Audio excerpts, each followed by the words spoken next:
মা, তুমি মুরগি দিয়ে কি বানিয়েছো গো? খেলেই বুঝতে পারবি। মা, একটা আমাকে দাও। আগে পড়া করো, তারপর পাবে।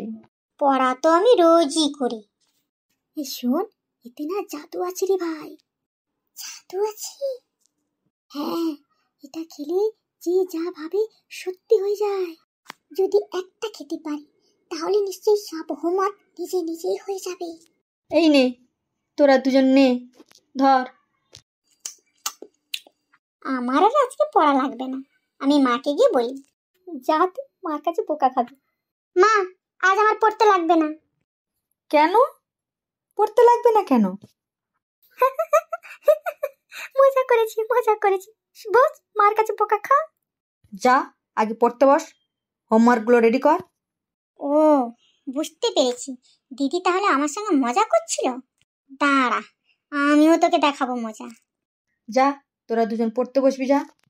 না যাই, এইটা রেখে আমি হাতের কাজগুলো সেরে নিই। দিদি আমার সঙ্গে মজা করছিল, এবার আমিও এই মাংসের মধ্যে গোলমরিচের গুঁড়ো ছড়িয়ে দিয়ে দেখাবো মজা। এই দিদি, এদিকে শোন। এই ভাই, তুই চেয়ারে উঠে কি করছিস? এই দিদি, তুই দেখ, তোর জন্য না মা মাংস রেখে গেছে। সত্যি? নে, তুই খা।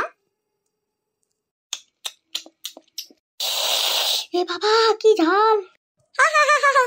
তুই আমাকে মজা দেখিয়েছিলিস না, এবার বস তাহলে। ও মা, দেখো না, ভাই কেমন গোলমরিচের মাংস খাওয়ালো আমাকে।